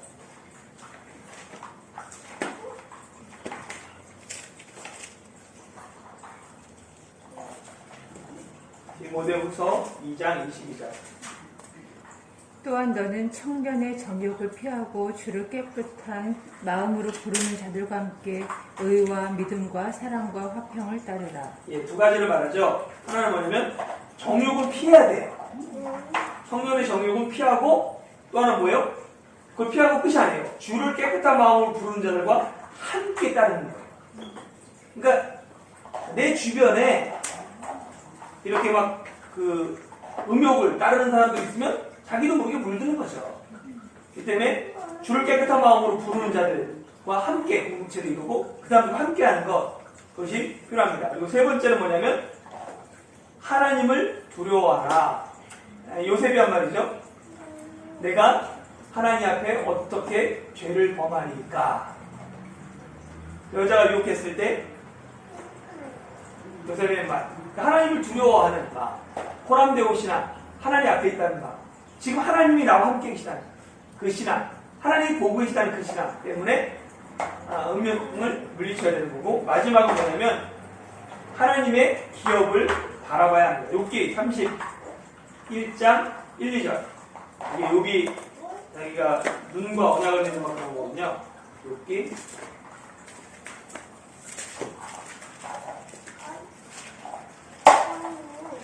누가 이거 내가 내 눈과 약속하였나니 어찌 처녀에게 주목하랴. 그리하면 위에 계신 하나님께서 내리시는 분깃이 무엇이겠으며 높은 곳에 전능자께서 주시는 기업이 무엇이겠느냐. 예, 뭐라 그러냐면 내가 눈과 약속하기를 처녀로 주목하지 않겠다. 그러면서 뭐라고요? 위에 계시는 하나님의 분깃이 무엇이며 전능자가 주시는 기업이 무엇이겠느냐. 나는 처녀를 안 바라보고 뭘 바라보겠다는 거예요? 하나님의 기업, 하나님이 주실 분깃을 바라보겠다는 거예요. 그러니까 음양을 물리시는 방법이 결국은 자리를 피하며 깨끗한 자들과 함께하고 하나님을 두려워함으로 하나님의 기업을 바라보는 거예요. 그러니까 이게 우리가 천국을 바라보는 것, 우리가 하나님 나라를 바라보는 것, 이게 제대로 안 되면 언제나 우리는 실수하게 되고 그 유혹 가운데서 빠지게 됩니다. 그리고 세 번째가 이혼입니다. 세 번째는 이혼인데요. 원래 계획은 준비는 그 6가지를 다 해놨거든요. 근데 이거 하여튼 뭐 보고요. 시간 때 보고 해봅시다. 한국의 이혼율은 2014년 정점을 찍고 조금씩 줄어들고 있어요. 그래도 매년 10만 명이 넘게 이혼합니다. 10만 명을 365일로 나누면 270몇이래요. 시간으로 나누면 시간마다 11가정이 깨지고 있어요. 엄청난 숫자인 거죠, 사실은. 근데 그 이혼율이 드는 이유가요. 결혼하는 사람들이 맞아요. 좋아지기 때문에 네. 결혼 안 하기 때문에 이혼율이 주는 거예요. 좋아할 건 아니죠. 근데 이게 2014년이 정점을 찍었는데 그때도 11만 얼마였어요. 그게 많이 줄어들지 않았어요. 지금 2018년이 10만 얼마입니다. 근데 결혼하는 사람들이 점점 없어지니까 이혼도 점점 줄어드는 거죠. 이혼은 교회에서도 설교하기 어려운 문제가 되었어요. 사실 왜냐하면 목회적인 관점에서 깨어진 가정이 이미 깨어졌는데 이혼 문제를 때문에 또 상처를 받잖아요. 교회에서 또 떠나고 되면 어렵기 때문에 대부분 다 설교를 못하게 돼 있죠. 그렇지만 성경은 그것에 대해서 분명히 가르치고 있어요. 하나님은 결혼에 대해 명령을 주셨죠. 남자와 여자가 둘이 하나 되는 것. 그렇기에 예수님은 하나님이 짝지어진 것을 사람이 나누지 못한다라고까지 하셨어요.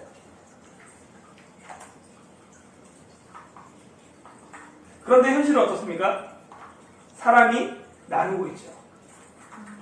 왜냐하면 부부 사이에 문제가 발생하기 때문에 그래요. 이는 결국은 하나님과 사람의 단절로부터 시작됩니다. 선악과를 먹음으로 하나님과의 관계가 틀어지고 부부가 서로 원망하며 나누게 되었어요. 맨 처음에 아담이 하와에게 뭐예요? 이는 내 뼈 중에 뼈요 살 중에 살이라고 말하잖아요. 근데 범죄하고 나니까 뭐예요? 당신이 나에게 주신 저 여자가 원망하며 나누고 싸우는 존재가 된 것이죠. 그러니까 그 원인이 뭐냐면 문제는 당연히 있어요. 부부 사이 문제 없는 그 부부가 있어요. 근데 그 원인이 어디서 떠났냐면 결국 단절부터 오는 거예요. 하나님과의 관계가 깨어지고 단절되니까 원망하게 되고 더 기대하게 되고 그때 안 채워지니까 또 싸우게 되고 원래 가정이 거기서부터 시작되는 거죠. 그 단절과 문제들이. 그래서 사람의 악함을 아시는 하나님께서는 이혼 증서를 허락하셨어요. 원래는 나누면 안 돼요. 그런데 현실적으로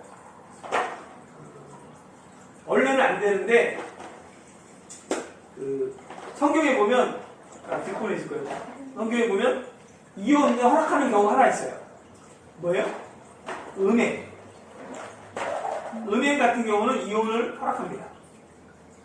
근데 이혼할 때 이혼 증서를 써줘라 라는 것들은 사실은 대부분 말로 통보하잖아요.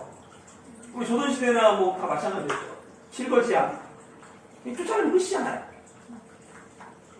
근데 증서를 통해 공식화함으로 가능한 한 이혼을 막아주고 여자를 보호하기 위한 거죠. 왜냐하면 우리나라에도 이혼이 두 가지 방법이 있어요. 협의 이혼과 재판을 통한 이혼이 있습니다. 그러니까 법으로는 이혼을 인정해요. 그렇다고 권장하는 건 아니에요. 그러니까 이혼 증서를 허락했다고 그게 이혼을 권장하고 이혼에 합법화되지 않아요. 가능한 한 이혼을 막기 위해서 협의하고 뭐 상담을 치유하고 다시 뭐 시간을 두고 6개월에 다시 보고 이런 걸 두는 거고, 재판은 두 사람이 소송해서 하는 거기 때문에 어쩔 수 없지만 법적인 최소한의 장치를 두는 거죠. 보호하기 위해서 가정을. 마찬가지라는 거예요. 이혼 증서도 보호하기 위한 법적인 장치이기 때문에 그렇습니다. 오직 음행만을 허락하는데요. 이건 구속사적인 관점으로 이해해야 되는 거예요.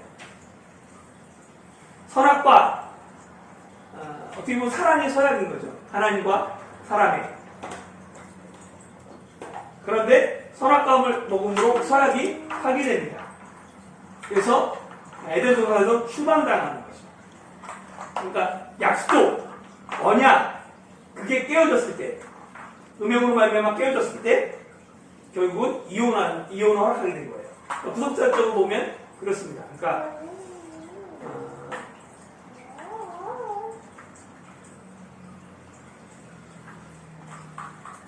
바울은 남편과 아내의 관계가 그리스도와 교회의 관계로 비유합니다. 그래서 아담과 하와를 한 몸이 된 것 같이 그리스도와 교회가 하나 되었다. 이것이 비밀이다라고 에베소서에서 얘기해요. 그래서 하나님께서 짝지어주신 것을 사람이 나누지 못한다는 말씀은 그리스도인들의 이혼을 금하는 말씀이며, 또한 하나님께서 우리를 그리스도와 짝지어준 것을 누구도 나눌 수 없다는 복음이 됩니다. 이게 뭐냐면, 그러니까 교회와 그리스도의 관계가 그 남편과 아내의 관계로 비유하잖아요. 그러니까 이거 나눌 수 없다라는 것, 그 말씀은 결국은 우리가 복음적으로 구속사적으로 해석하면 우리가 그리스도로 말미암아 하나님께서 우리를 그리스도와 짝지어 주신 것 누구도 끊을 수 없다는 로마서 8장 35절에서 36절. 칼과 적신이나 기근이나 칼이나 막 이러잖아요. 그리스도의 사랑에서 끊을 수 없느니라. 그 내용을 담고 있다라고 받아들이면 됩니다. 그래서 이거는 나중에 19장 가면 또 나옵니다. 제가 한번 할 수 있으면 하고요. 그리고 네 번째는 맹세에 대한 것입니다. 맹세까지 할게요. 맹세까지 하고 다 하면 좋은데 맹세가 좀 길긴 한데 맹세까지 할게요. 이게 억울한 일 당했을 때 어떻게 행동하죠?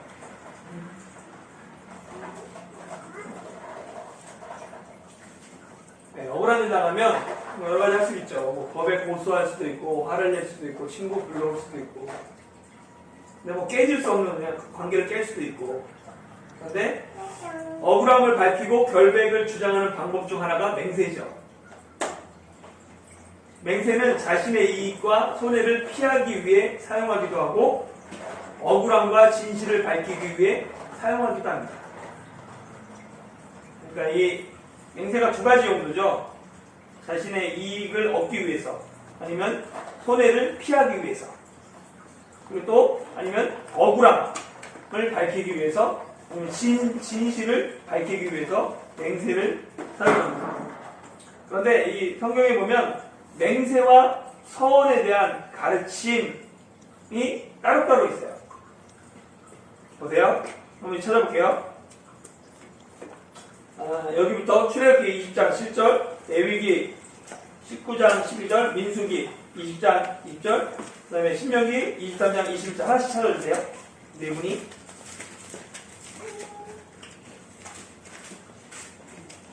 네, 그럼 읽어주세요. 출애굽기 20장 7절입니다. 너는 내 하나님 여호와의 이름을 망령되게 부르지 말라. 여호와는 그의 이름을 망령되게 부르는 자를 죄없다 하지 아니하리라. 네, 하나님의 이름을 망령되이 일컫지 말라라는 십계명의 말씀이에요. 레위기 1장. 너희는 내 이름으로 거짓 맹세함으로 내 하나님의 이름을 욕되게 하지 말라. 나는 여호와이니라. 예, 거짓 맹세, 그것이 하나님의 이름을 욕되게 한다. 거짓 맹세하지 말라라고 그랬어요. 그 다음에요, 민숙이. 사람이 여호와께 서원하였거나 결심하고 서약하였으면 깨뜨리지 말고 그가 입으로 말한 대로 다 이행할 것입니다. 예, 서원에 대한 건데 우리가 하나님께 서원했으면 반드시 깨뜨리지 말고 지켜라 라는 말씀이에요. 신명기.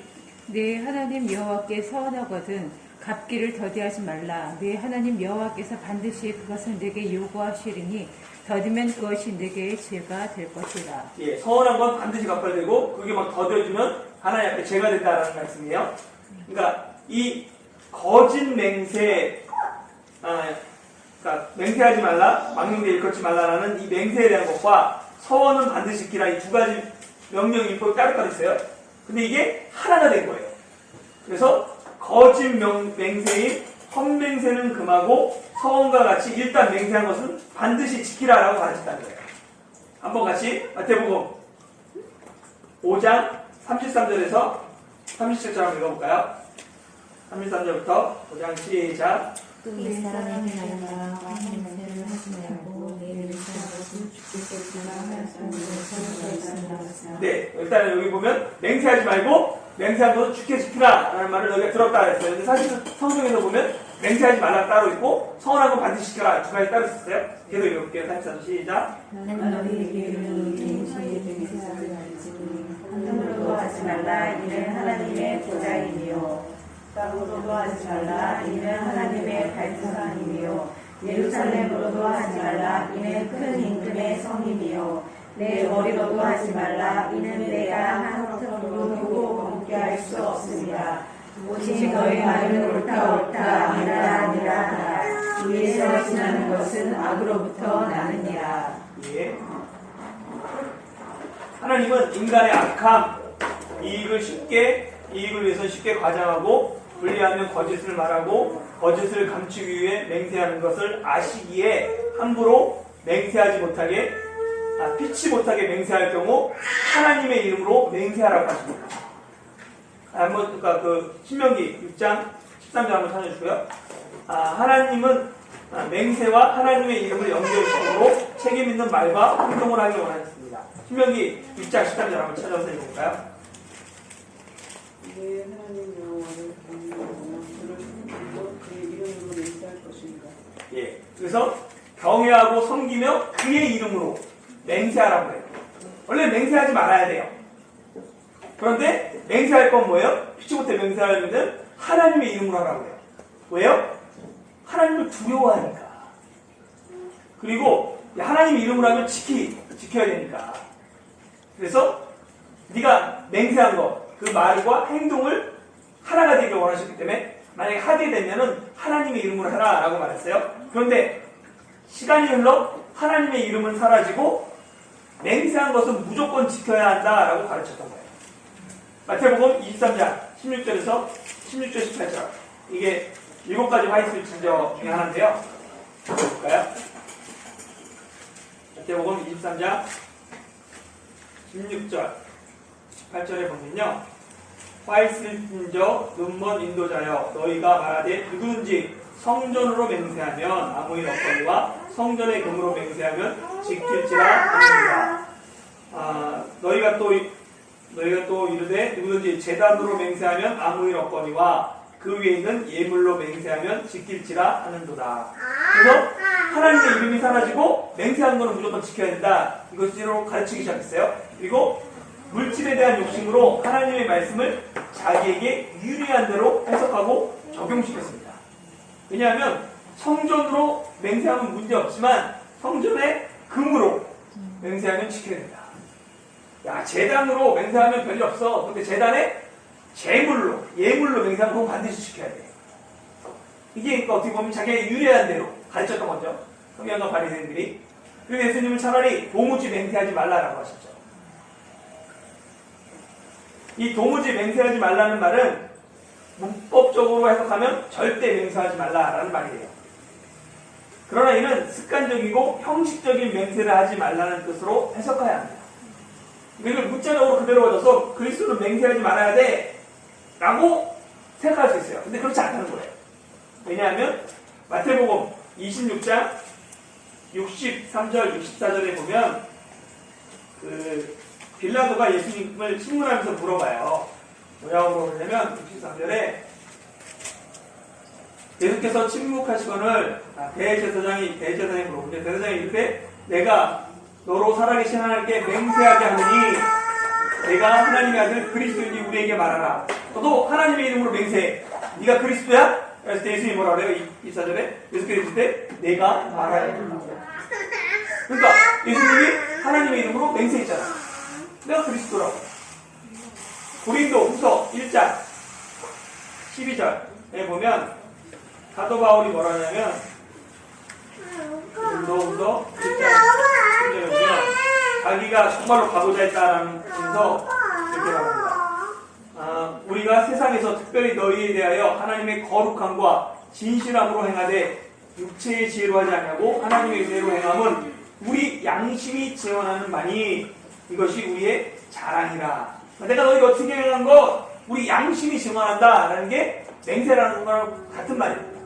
내 양심이 증언한다. 내 양심으로 말할게. 이게 어떻게 보면 내 맹세하느니 이랑 똑같은 말로 사용하고 있습니다. 그래서 성경은 진실한 맹세를 죄라고 하지 않아요.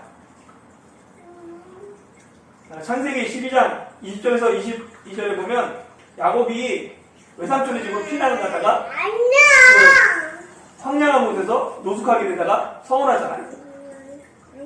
돌베개 배우 다니면서 꿈에 사단딸이 보고 여기 하나님의 집이다 하면서 내가 무사히 돌아오면 11조를 드리고 여기서 성전을 세우겠습니다. 하나님의 집이 되겠습니다. 서운하잖아요. 그래서 죄라고 말하지 않아요.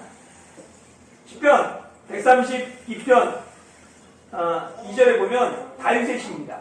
여기 보면 뭐냐면 다윗이 맹세하며 내가 서운하노니 이렇게 얘기해요. 다윗이 맹세하고 서운했어요. 그게 죄가 아니에요. 그러나 하나님의 이름을 경외하지 않는 거짓 맹세, 하나님의 영광을 가리는 경솔한 맹세, 사람을 속이기 위한 맹세는 죄로 여깁니다. 그러니까 거짓 맹세라는 것 자체가 하나님을 두려워하지 않잖아요. 하나님의 이름으로 거짓 맹세하는 거예요.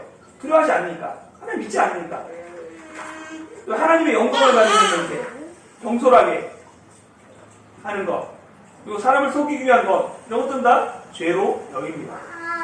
맹세를 통해 사람을 속일 수 있지만 하나님에 대한 두려움이 남아요.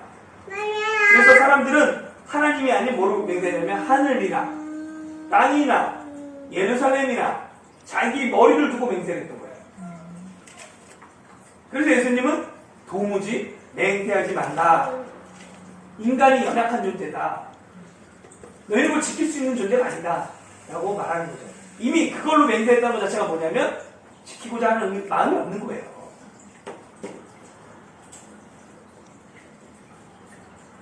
사람이 언제 맹세를 하는가? 맹세까지 하는 이유가 무엇일까요? 언제 맹세하고 언제 맹세까지 하냐면 사람들이 내 말을 믿지 않을 때 맹세합니다. 즉 사람들이 내 말을 믿지 않으니까 맹세까지 하는 거죠. 그럼 상대방이 왜 내 말을 믿지 않을까? 이걸 생각해 봐야 되죠.